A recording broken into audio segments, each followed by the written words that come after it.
So we're going to be reacting to a video by MNJ TV. Pokemon used to be lonely. So I'm a huge Pokemon fan myself. I've played pretty much all of the mainline games and a lot of the side games as well. Yeah, my sister got me into the games when I was a kid. She was big on Charmander and then Charizard. But myself, I was more of a Squirtle / Blastoise kid. And man, Blastoise was a beast. And from there I moved on to Pokemon Sapphire, where Trico / Sceptile became my guy. And I'm gonna be honest with you, the modern day scene of Pokemon games is not the greatest. I did have fun with Scarlet and Violet, but Pokemon Legends Z, that was one hell of a downgrade, man. I ain't gonna lie to you guys. So without further ado, let's get right into it, man, because I'm really interested in what MNJ has to say about Pokemon. Replayability. How fun it is to play a video game after you've completed it once. Choice-focused games with multiple endings are the most replayable, requiring replays to get the full experience. I will say this, I feel that way about Fire Emblem, you know, the amount of choices they give you in Fire Emblem. There's so many different story parts that it has endless amounts of replayability, and I think that is what a lot of Pokemon games up to date is missing, especially Legends ZA and Scarlet and Violet. Yeah, the multi-choice, they're really missing that. Firstly, puzzle games bottom out in the metric, since you already know the answers. Pokemon falls somewhere between these two extremes, but the older versus newer games do not land in the same spot. The earlier generations are widely praised for their replayability, while the newer ones, generally Sun and Moon onward, are criticized for their lack of it. Yep, he's absolutely right, man. He's absolutely right. In the older games, you had so many options on what you wanted to do, how you wanted to tackle the gyms. I'm using Fire Red and Leaf Green as an example, and the original Red and Blue, since Fire Red is a remake of that. With the gym order, you fought Brock, you fought Misty, you fought Lieutenant Surge, and then from there you could decide where you wanted to go to next. You could choose if you wanted to fight Erika, if you wanted to fight Sabrina, Koga, or Blaine even. You could choose which gym leader you wanted to fight. And to a lesser extent, the same goes for Gen 3, 4, and 5 as well. But Gen 6 onwards, yeah, that's where it was pretty much lackluster, man. They had a linear path, they expected you to follow that linear path, and that was it. I wanted to dig into this. Why are the older games considered so replayable? Why are the newer ones not? Talk to me, man. Why is that not necessarily a bad thing? It's crazy to think I've been watching this guy since I was a kid, and he's still making YouTube videos, man. Shout out to Mike. There are a lot of pieces involved in all of this, but my summarized thesis statement is this. Pokemon got less replayable because it got less lonely. Let's first examine why Pokemon games are considered replayable in the first place, with a focus on the older generations. At first, their reputation as replayable may seem out of place, because they're missing a lot of pieces of traditionally replayable games. You're not making moral choices or doing a good versus evil run like in Baldur's Gate. You're not choosing a faction with branching quest lines like in Skyrim. And there aren't any differing difficulty levels to try out. That's what I was mentioning as well. Skyrim, Baldur's Gate, even The Legend of Zelda as well, and I mentioned Fire Emblem too. Those games give you so many options, the different story branching paths. A lot of them also throw you into it and just expect you to figure out what you need to do, and that's what Pokemon is missing. The linear story part is not working out, man. They give you all the different Pokemon that you get to choose from, but they expect you to stay on that specific path. Yeah, it doesn't add up well, man. It's not the greatest. Most of them. What Pokemon has going for it is the extreme customizability for how you play the game. Yep, that's what I just mentioned, man. That's what I just mentioned. The amount of Pokemon available, yeah, the options are insurmountable. Other turn-based RPGs tend to give you a limited roster. Final Fantasy VII gives you only around 10 playable characters. Meanwhile, 10 playable characters, but the gameplay more than makes up for that, man. Original Pokemon games with the most limited decks in the series give you 79 fully evolved Pokemon to choose. 79 fully evolved? I didn't even know that was that amount, because like the options are endless. You can run a team Like, you could run a team with Gengar and Machamp over there. You could add Alakazam, a Starmie, and then you could go into the league with your starts as well, whether it be Charizard, Venusaur, or Blastoise. You can add a legendary Pokemon in there, Zapdos, Moltres, or Articuno. And then before you know it, you're beating the league, you want to start the game from overs, you can redo everything, but then you can redo it with a Golduck, a Persian, and yeah, you can just do it your own way. A Duck Trio, if you might add. It's amazing, man, like the amount of options that you had. You can mix and swap as well. The water types were in abundance. You could have Cloyster, Dugong, Slowbro. Like, it was impressive, man. It was really impressive. And that doesn't even include the time you spend with their pre-evolutions. Yep. This is one of Pokemon's greatest appeals. I will say the one thing I did not like, and I still don't like to this day, is the trading mechanic. They need to get rid of trading, man, because they expect you to link up with people and trade with them in order to evolve your Pokemon. Like, a lot of people just want to play their games at home now and not actually go out there. You know, a lot of people are incels, want to stay indoors, or, well, I don't even want to just include the incels in there. The hard-working man, working a long day, like myself, long day of work, you come back, you just want to chill and open up a Pokemon game. You don't still want to go to your friends out and be like, dude, look, I need to evolve my Alakazam, man. I need to evolve my Kadabra into an Alakazam. Please help me out. I don't want to do that. I just want to come home, keep that thing, a stone, for example, whether it be a shiny stone or whatnot, and evolve the thing. Or the link cable. I don't know why they removed the link cable as a trade item, man. But yeah, I just want to do that. Remove the trade mechanic, Game Freak, please. Rarely will two playthroughs be the same. Sure, we've all used Luxray and Staraptor in the Sinnoh Wait a games, minute. but if you greatest appeals, very rarely will two playthroughs be the same. Yep. Sure, we've all used Luxray and Staraptor in the Sinnoh games, but if you and a friend... He's not wrong, man. He's not wrong. You played the Sinnoh games, Diamond, Pearl, and Platinum. Okay, mainly Diamond and Pearl, because Platinum had more options, but Diamond and Pearl were very strict. You know, they had a limited amount of Pokemon. Everyone was running a team of Lucario, Luxray, Staraptor, like that. Everyone had the same team. And I'm sure Infernape was on the team as well, because the fire types were at a limited. If you never had Infernape, you were probably running a Rapidash. And compared all of your playthrough teams across all of the games you've played, the chances of two of your teams being wholly identical is really low. Thanks to this inherent uniqueness, subsequent Pokemon playthroughs of the same game can be made appealing by simply changing your team. You can choose a different starter, since once you pick one, you're barred from the other two in most games, so you can't use them all in one go. You can use an entire team of Pokemon that you didn't use the first time. Yep, that's what I'm talking about, man, especially in Pokemon Platinum. The Pokemon he's showcasing right now is essentially the Pokemon you can find in Pokemon Platinum, man. When I played Platinum, I still went with Infernape because Infernape is one of my favorite Pokemon, without a doubt. But then I had Gliscor, I had Electabuzz, I was running Floatzel for my water type, and there were so many others as well. Like, yeah, I was mix and matching my team, man.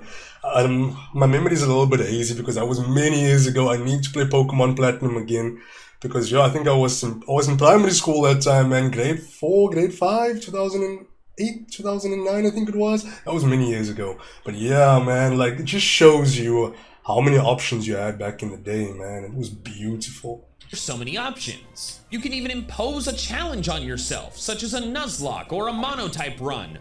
I've still yet to do a Nuzlocke though, I ain't gonna lie. Or something sillier, like only using normal type moves or pretending you run an evil team. There are countless permutations for how you assemble your team. Yep, I'm not gonna lie, that's what I did in Pokemon Fire Red as a kid though. I would replay the game multiple times. I'd do it with Ash's team that he had in the anime. I'd do it with Brock's team, Misty's team, even Team Rocket. Man, I was so hooked. It was so cool, man. Those were good times as a kid. In just one of the Pokemon games. And since your team is such a massive part of your experience, it encourages replaying. This applies to all of the Pokemon games though, and this video is focusing on the difference between old and new. So what do the old games have going for them that the new ones don't? Better question, what changed? Well, the first of multiple answers is you. Assuming you're an adult. Was not expecting that. Was not expecting that. Let's get back into it. And according to my analytics, is you. Assuming you're an adult. And according to my analytics, that's significantly more than half of you. Do you ever see those posts that criticize newer video games for Mario Kart World, open world, very powerful, Sonic Glass Worlds, yeah, not gonna lie, Mario Kart open world, man. Mario Kart World, I haven't played it yet. I don't have a Switch 2 just yet, but yeah, I saw a lot of criticisms about that, man. Not having the magic they did 20 years ago. Something like, oh, Mario Kart World's map is so bland and uninteresting. This is a narrow-minded take. A lot of people are saying. An adult may find it boring, but I assure you that the 9-year-olds who are playing Mario Kart World right now, in 10 or 20 years, they're gonna look back on it and think it was just the greatest thing ever. They're gonna have as much nostalgia for this game as you do for Double Dash. He's not wrong. He's not wrong, man. I'm willing to bet those of us who grew up with the Gen 3 games, Fire Red, Leaf Green, Ruby Sapphire, and Emerald, I'm willing to bet us who grew up with those games, the Gen 1ers are not happy with the... Okay, not Fire Red and Leaf Green, obviously that is Gen 1 remake, but I'm willing to bet a lot of the Gen 1ers were not happy with the Gen 3 Pokemon.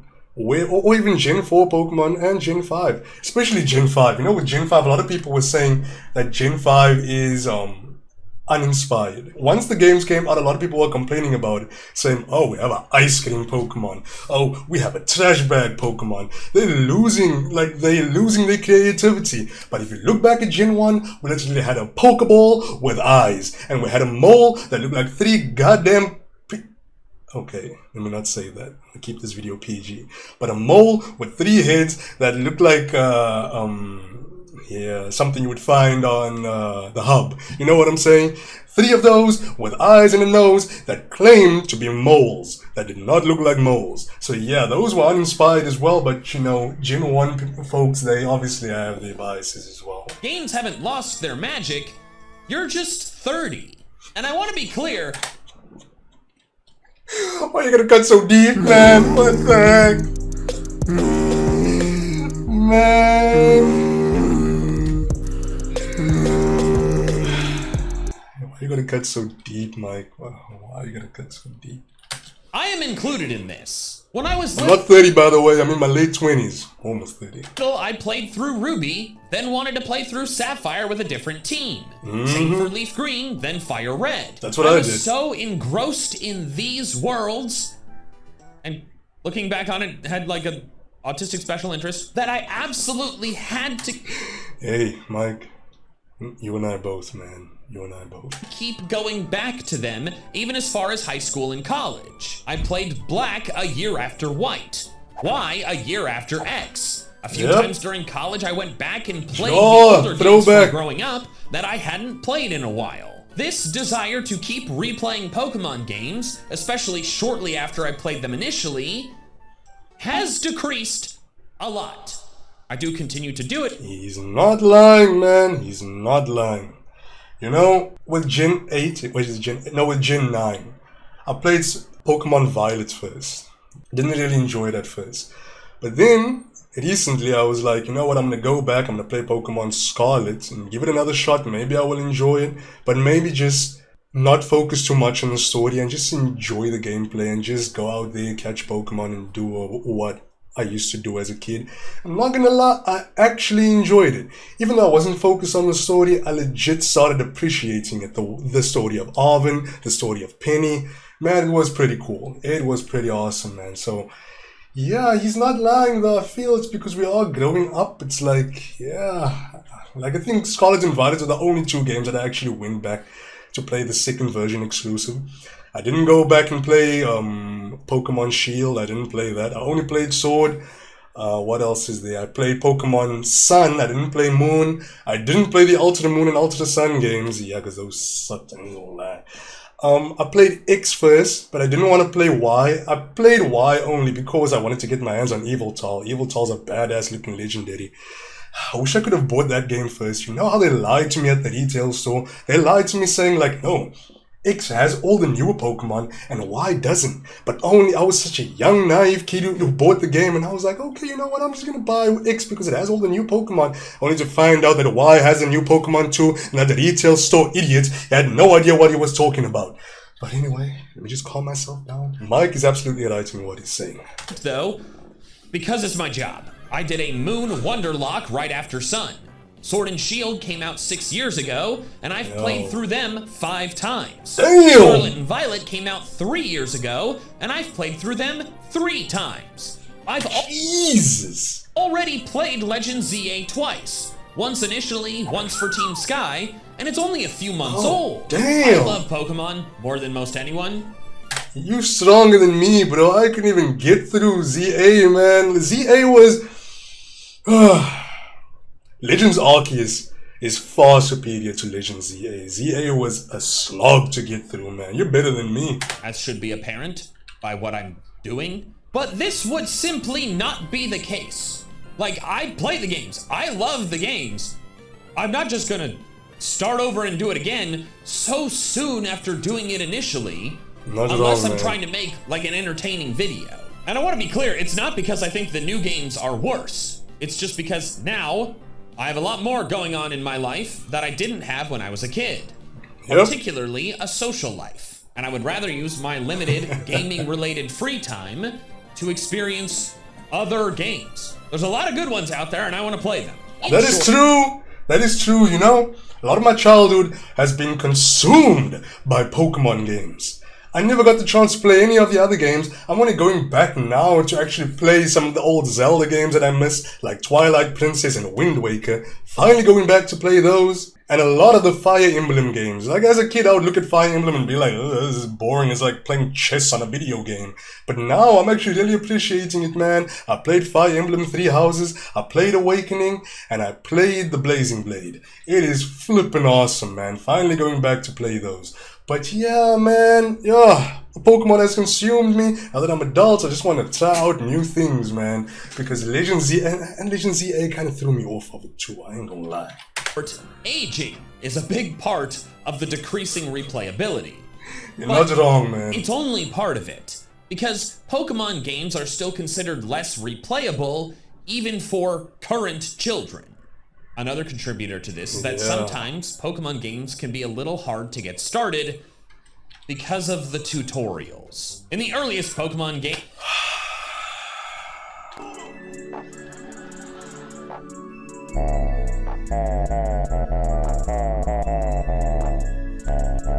He's not wrong, man. He's not wrong.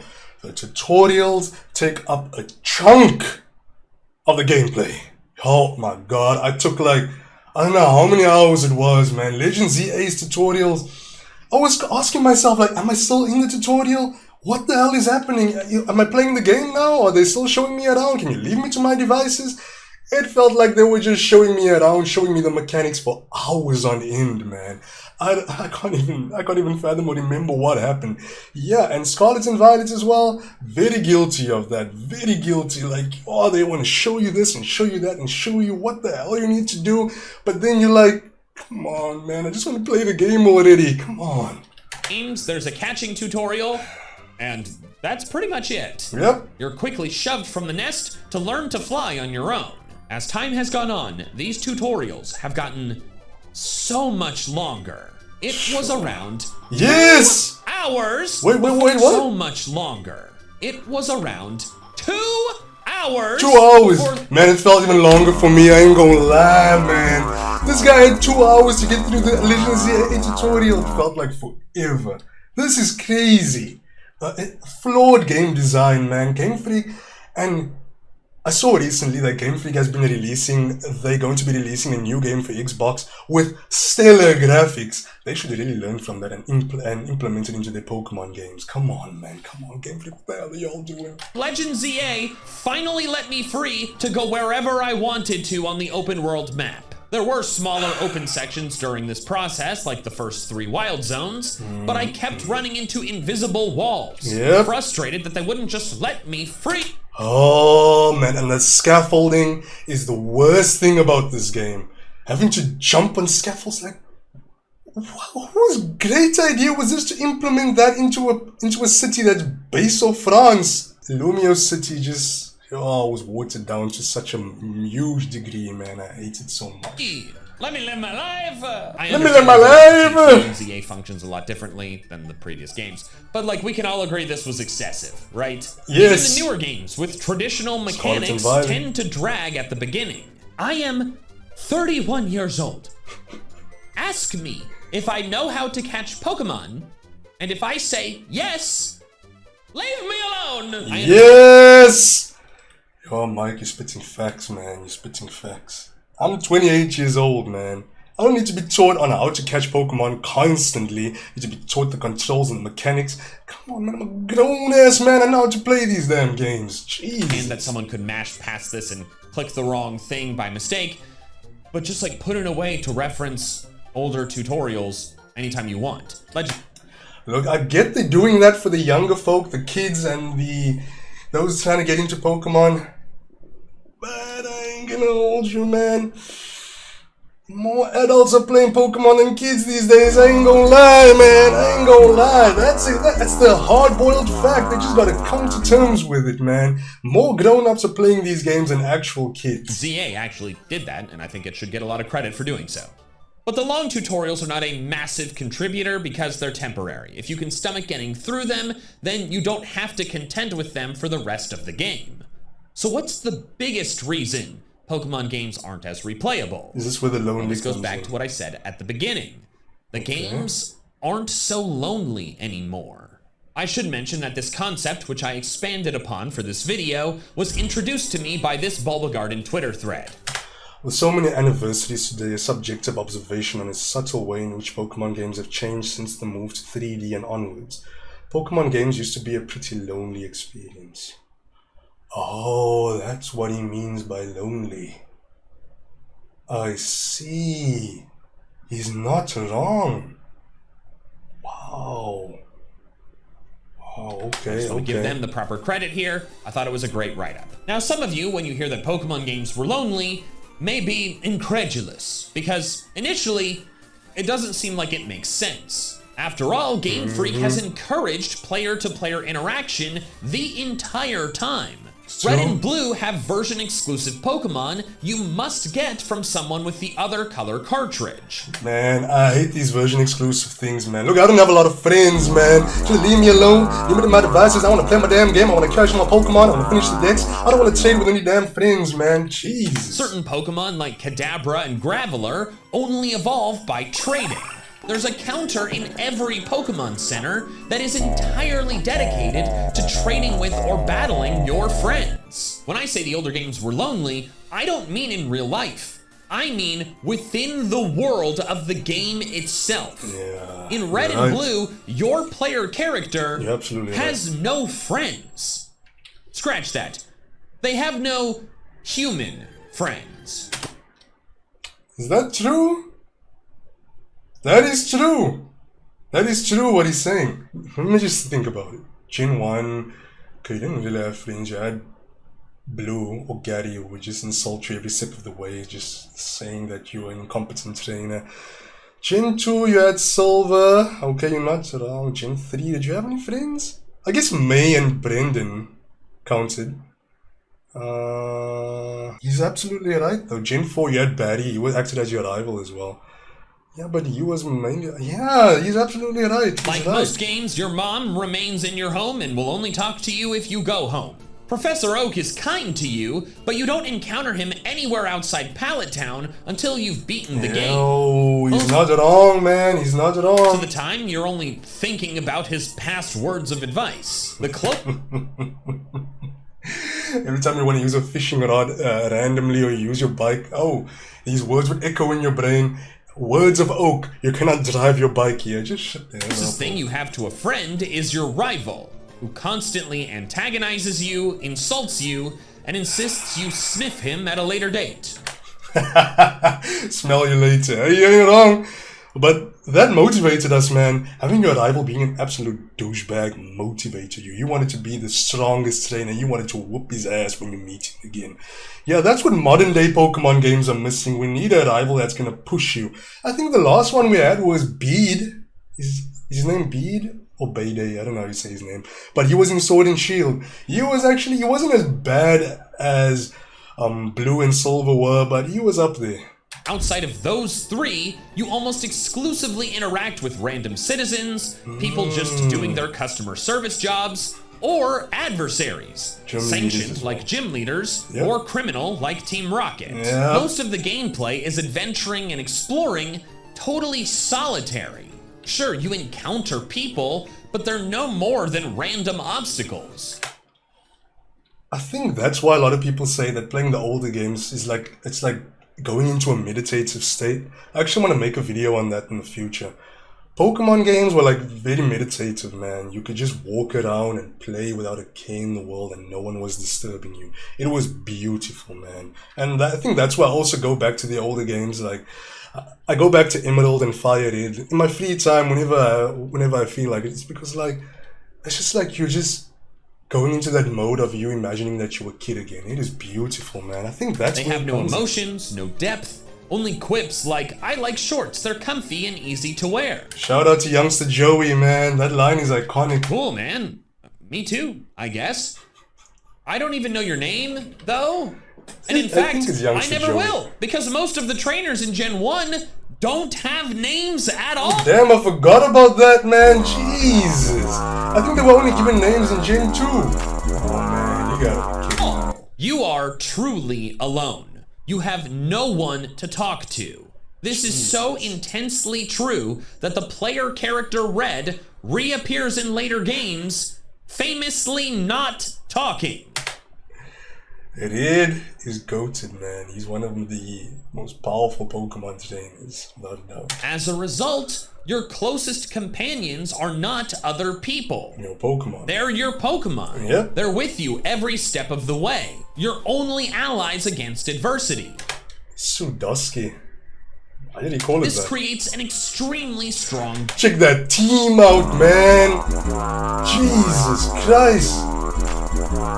Yo, Articuno, Zapdos, Moltres, a Dragonite, and a Gyarados.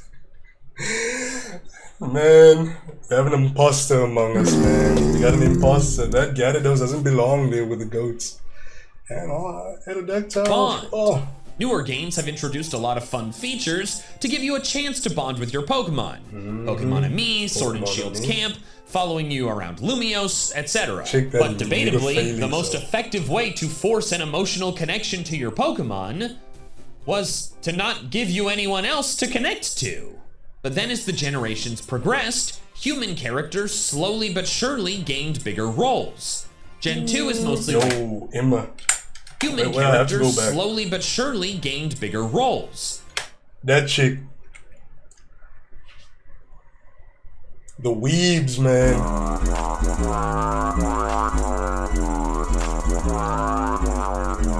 I just realized I've been watching this video through on a lower quality this entire time. There we go. Yeah, now you can see it in clear quality. That chick, the weeaboos, man, the weeaboos, they go crazy over. I don't know if they're gonna show in this video why, but they do.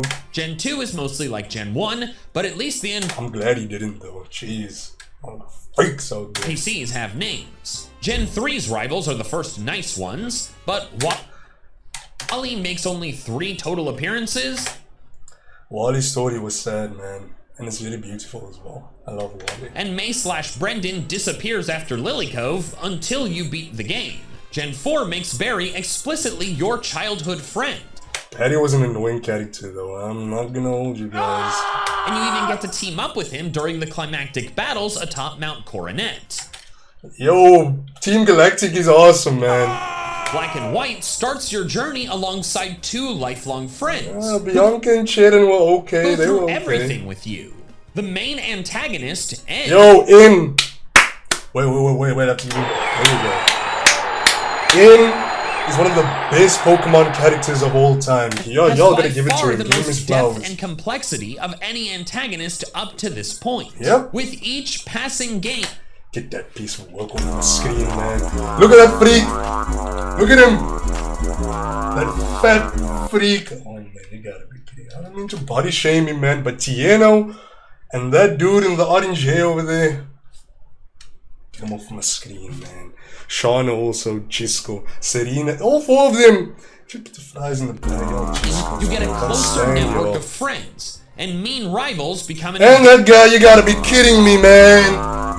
Get Hop off the screen also. Oh, some of these rivals were trash now that I think endangered species, although not extinct. Look at that.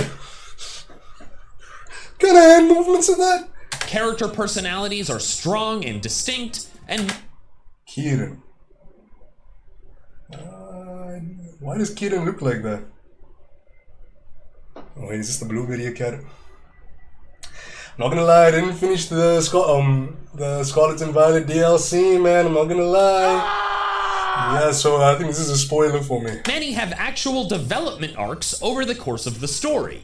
The current culmination of this friend enhancement is Legend ZA, where the player arrives in Lumio City, meets Urbane or Tawny literally immediately, and by the next morning is a member of a team with a logo and everything. Pretty tough to be less lonely than that. And that was weird.